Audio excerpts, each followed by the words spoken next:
Good morning, everyone, and it's a pleasure.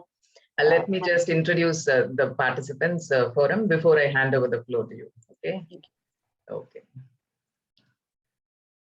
The host, I'm going to begin. Greetings from India to participants across the globe, tuning in from different time zones. Welcome to the Digital Annual Women Economic Forum 2021. You are on track 3, and this is the first session on this track. And I am Meghalai Sendalkumar. I am the track moderator, and I'm so happy to welcome you all. The topic of this session is End My Misery, from Menstruation to Menopause and Beyond. The esteemed panel of speakers for this session are Poram Nagori, Head of CSR, Tata Power Community Trust Corporation, and she will be the moderator for this session. Devika Vatal, Consultant, CO2 Capture and Utilization Expert, Innovation Startups, Climate Change and Sustainability from the company Parishodhana. Dr. Vaishnavi Harika, a doctor by profession. Dr. Neelam Maheshwari, Director of Livelihoods for All from Ashoka. Dr. Priyanka Bajaj, Manager, Health and Innovation, Impact Lab from PATH. All the speakers are from India, and I warmly welcome you all for this session. And Poram Nagori, please take over the moderation. Thank you, Meghalai. It's a pleasure being with this esteemed cast today to understand and discuss and maybe create some new perspectives at the end of this conversation. So thank you so much, World Economic Forum, for bringing us all together and for this opportunity. Hi, Devika, and my suggestion would be that we begin with you, given your extensive experience of working with innovations in this space. So just to kind of, set the context here for the global audience as well as the Indian audience, I think India has 49% demographic dividend, which is women. And, I remember this very interesting campaign by Tata Jagore, where we called it out as the power of 49.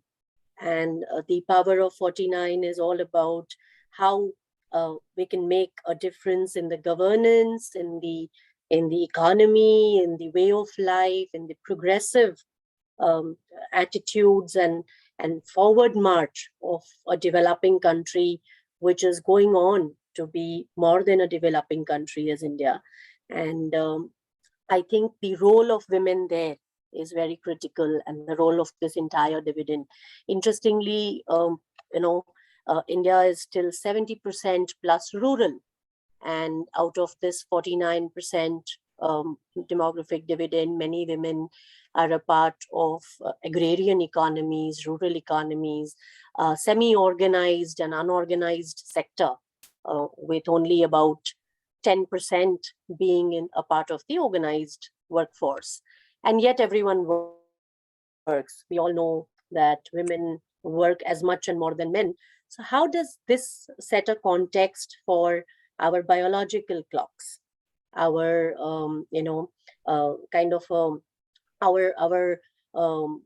those few days in a month where you need to both take care of yourself as well as continue doing what you do as work, and the kind of pain or the kind of discomfort or the kind of infrastructural necessities, all that we go through and all that we have as gaps and opportunities in the country. And that is the context of our panel today. Devika, over to you for your experience and insights of having worked in this space and driving innovations in this space. Thank you, Poram. Thank you for the introduction. And, when we speak about menstruation and, like you said, there are so many women, India, even if we take only India in consideration and think, but we have a lot of women force, not only working, as you rightly said, not only working in offices, but also if you look at the rural population, it's huge.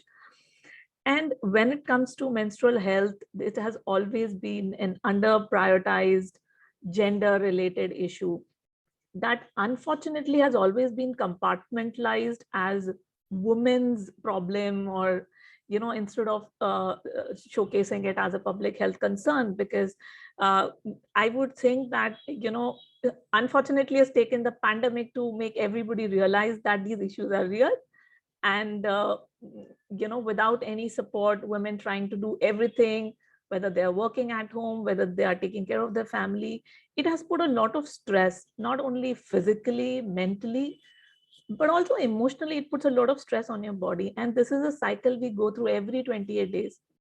Every woman has the same story. But like, if you think about the the process, it's a natural process, it's a biological process. There is nothing we can do to change it.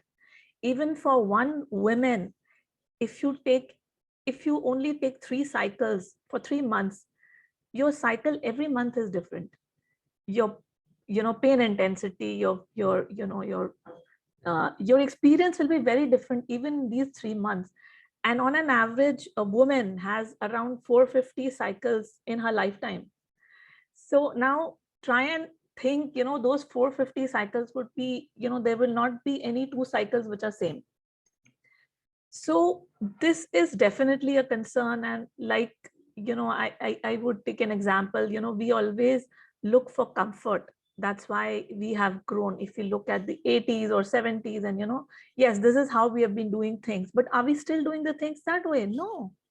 We have used technology to our, for our comfort, for our we've gone to technology for various purposes. And and it makes you realize now, in in a new century, we should not have these concerns, and we should definitely talk about these things and look out for solutions. Pain definitely is a big part of it. Every, like you said, like I said, every woman has different experience. The pain intensity is different. There could be a lot of underlying causes, and I'm sure the panelists, as they join, there'll be a lot of discussion about the physiological aspects, the biological aspects of the body, and what pain is really. It is important to understand what pain is. Now, when we talk about innovation in menstrual health, even though we have had, a major concern would be a wash facility, or when we talk about sanitary pads availability, those seem to be main concerns. But as women are getting to know about their body, it's not that, oh, it happens, so I'm going to carry on with it. But now women are more aware. They know what's happening, they know what they want.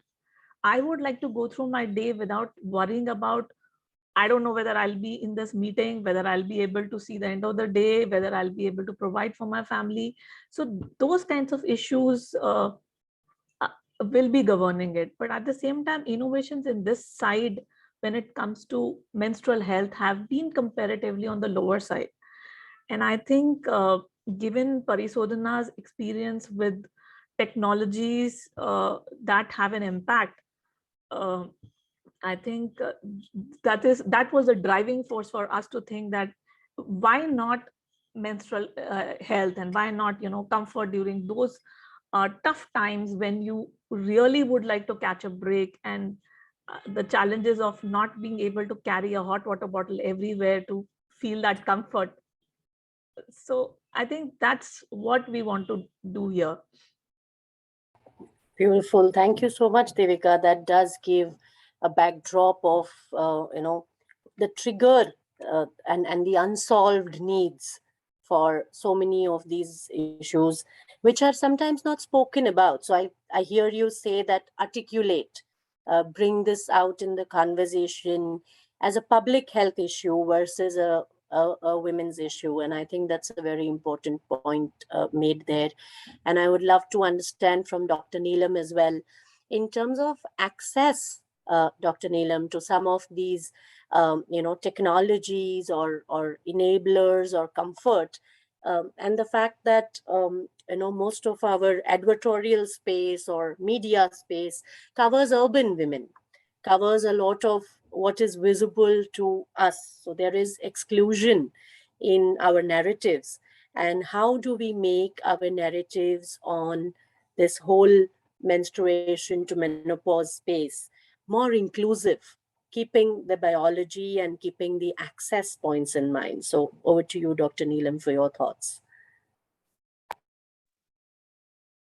Thank you so much for that question. And, I'm very delighted that we're having a conversation around such an important, paramount dynamic of our life. And I can't agree more with Devika. Couple of things. I do come from a background where we work with livelihoods, and the livelihoods has half of, it's women. Until you include women into a livelihood perspective, you don't not really changing anything. So there are a couple of things. Number one, access is an issue, and access is an issue because stigma is there.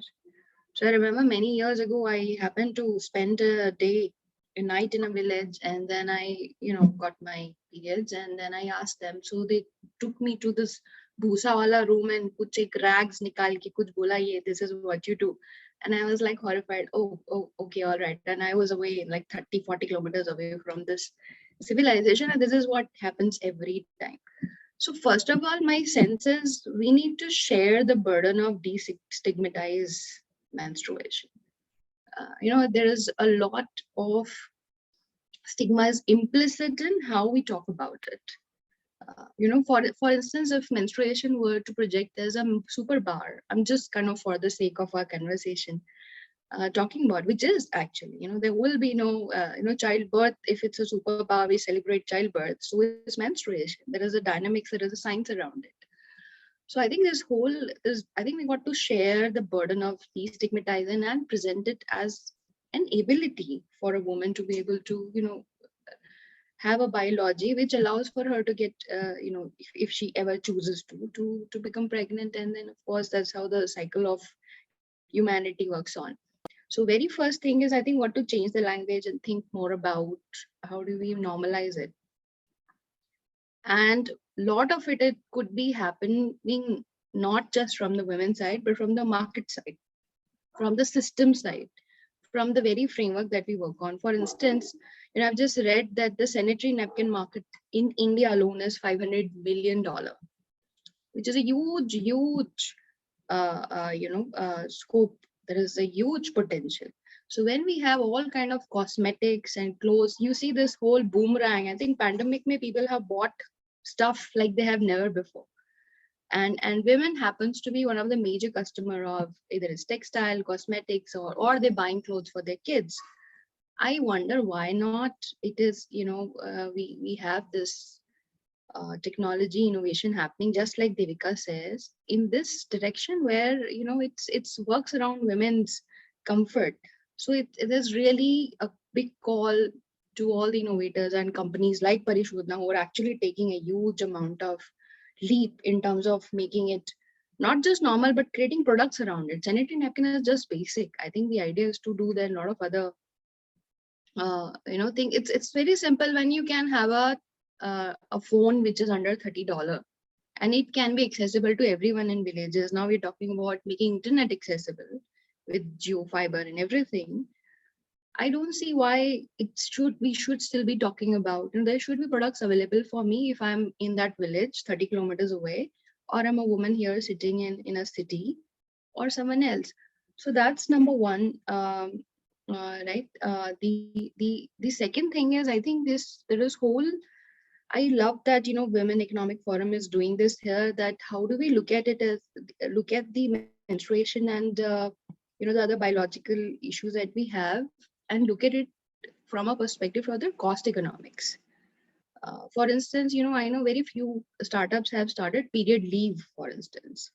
And I remember in our culture long back when I was, we used to go to our village, there used to be these days when women cannot come into the kitchen, things like that. Now I retrospect and think they were good days. It was a good idea to not let women work for those days. So I'm just kind of leaving it at two things, that it's not just enough to have access to affordable, comfortable sanitary napkin, but I think this whole ecosystem around menstruation and menopause needs to be looked at from a systems and framework perspective, where you are pretty much making it okay for young girls to say that, hey, I am on my periods, I cannot be, I'm not available, and it becomes normal, just like when you take sick leave, or you take a leave for your child. So I'll stop there, and maybe we come back to these points when we talk further. I think wonderful and so passionately explained. Thank you so much, Dr. Neelam. It really brings the whole spectrum of enablers or wellness solutions or comfort solutions into play. And I think because of lack of conversations, we Yeah. have stuck to sanitary pads and washrooms as two most tangible things to touch, feel, and see. And it's easier to speak about them, right? Because Yeah. that's still on the media. And I think that the role the media plays is very big, because what you see, what you hear all the time is what gets normalized, is what becomes a part of public lingo and regular conversations, right? Right. So Right. how do we bring some of these conversations, like you beautifully put, into public domain, into and make them normal, make them comfortable? So I think that is a very big area, and to go beyond the basics to wellness. Yeah. uh, I think the basics consume so much of our conversations that wellness never becomes an aspiration. Right. And over to Dr. To Priyanka to speak from her experience and her work in this space as to how does this go forward into the 21st century and beyond. Thank you, and my apologies. I got stuck in the login page. Somehow the catch was not allowing me to refresh and enter the session, so I'm late considerably. My apologies for that. Coming to the question, I think I heard some very insightful words from Dr. Neelam, and I agree with that. It's the normalization that is going to be the key, and not just with the women, with the community. I think separately at the level of male gender as such, so that it's not a taboo for them to go and buy a sanitary pad for their sister or daughter, or it should be as normal as going to the chemist and asking for a painkiller. So that is also important. I have also had a chance to be part of some stakeholder interviews to design some digital content to enable women in menstrual health management, hygiene, newer technologies that can be part of the easing their process of these 4 5 days.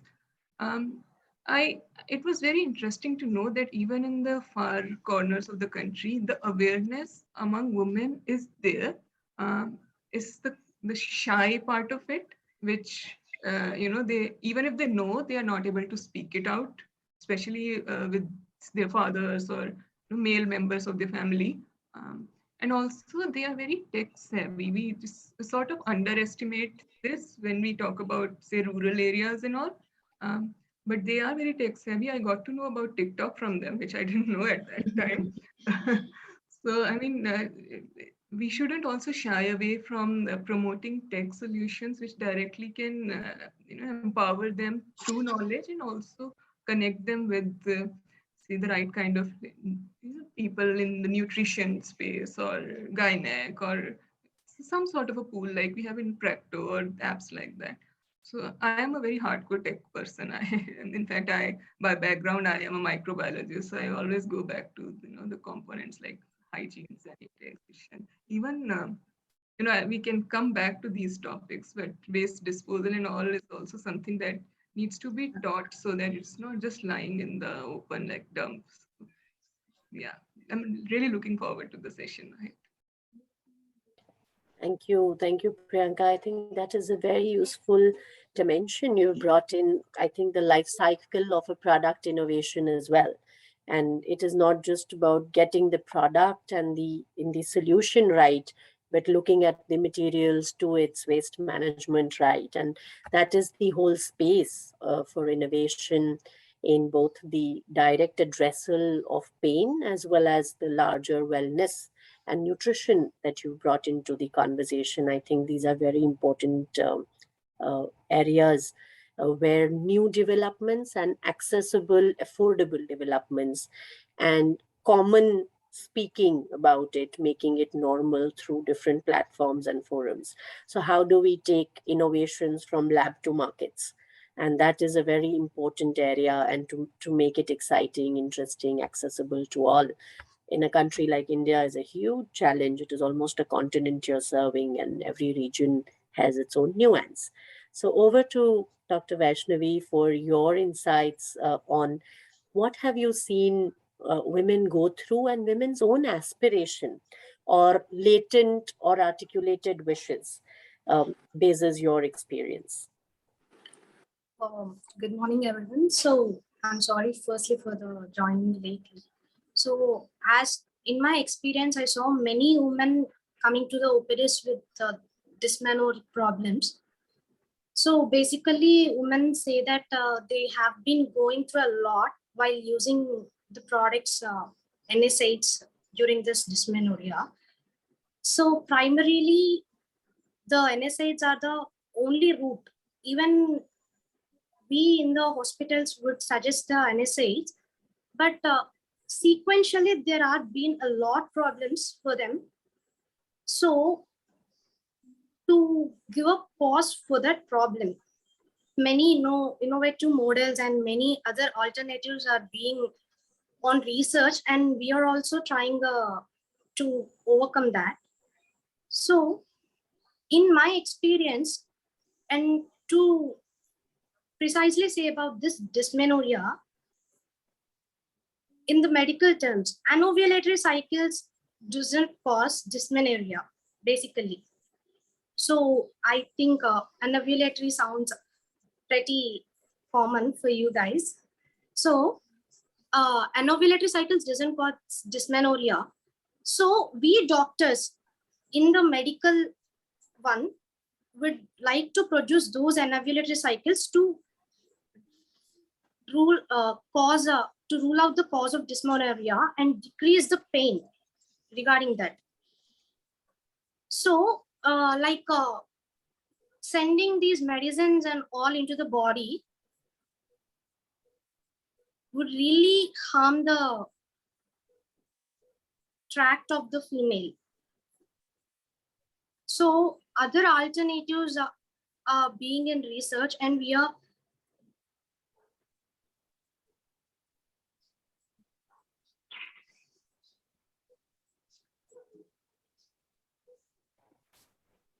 Really losing you, Dr. Vaishnavi. I think you're having voice. Is it audible to all?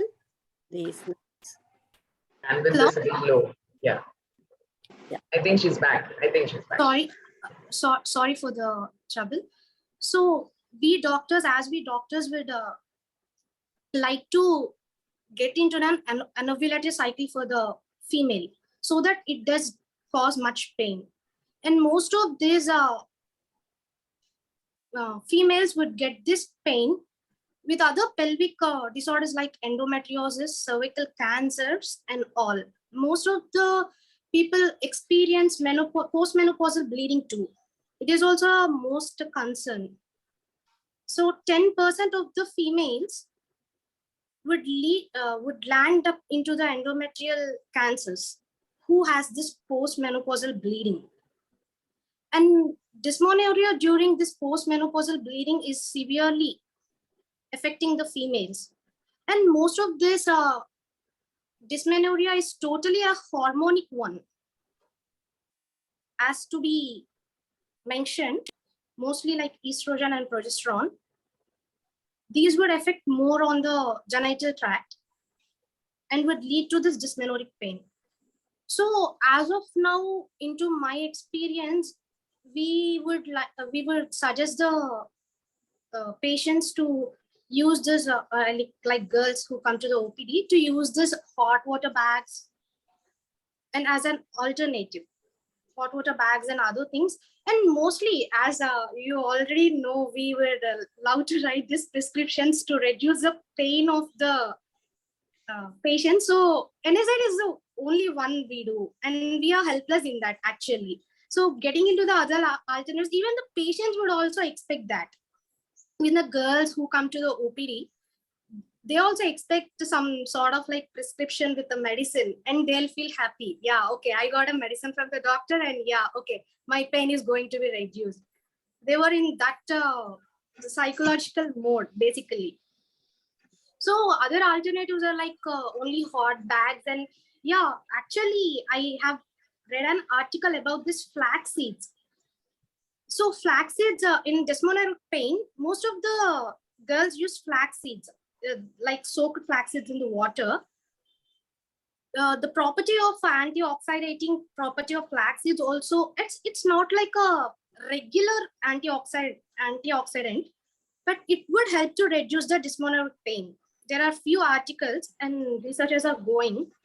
So as of my experience as a clinician, I was with these NSAIDs, OCPs, and other alternatives like hot bags and all.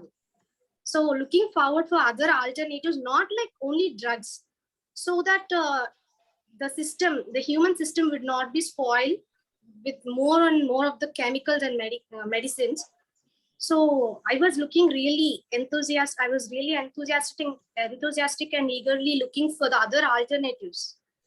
So Thank you, Dr. Vaishnavi. I think thank you. you very beautifully laid out the day-to-day experiences that women go through, and the need for immediate solutions, the need for also the I think the lack of education, the lack of knowledge around these things. And I'm so happy you brought in the Indian medicine uh, part of the story. I think the whole asparagus family of shatavari and several other things are under studied, underutilized in a mainstream manner.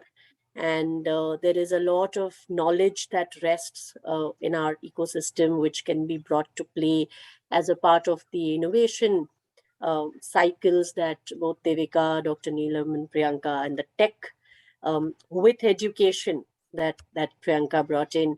I think we have broadly, outlined some of the ways in which the forward path needs to be carved, the aspiration that needs to be set. I think most solutions are as good as the definition of the aspiration or the gap. And it should not just be a gap, it should be an aspiration plus gap theory that plays here. And thank you, everyone, for bringing it out so beautifully and setting the horizon for all that needs to be done in this space, all that needs to be promoted, and how this is an important public health space which needs to be addressed with all gusto. Thank you so much. And Meghalay, over to you for wrapping this session up. Yeah, thank you, Param. There are no questions as of now. Any questions, you can put it in the chat box and the speakers can answer. Let me just check one. Okay, as of now, there are no questions. Okay, so thank you so much for this enlightening session. We're off to a great start. The very first session itself is very thought-provoking. And we have come to the much awaited moment of this session, which is the announcement of the awards. The Women Economic Forum is happy to announce the Exceptional Leader of Excellence Award to all the speakers in this panel. So Forum Nagori, Devika Vatal, Dr. Vaishnavi Harika, Dr. Neelam Maheshwari, and Dr. Priyanka Bajaj. You've been awarded the Exceptional Leader of Excellence Award by Women Economic Forum and All Ladies League. Congratulations, all of you. You will be receiving your digital award via email within a week or 10 days. Thanks to all of you. And you can leave the session, but please stay on at the platform and you can participate in other sessions as well. Have a lovely Friday, all of you. Thank you so much. Thank you. Thank you, everyone. Thank you so much. Thank you so much. Thank you. Thank you. It was a pleasure.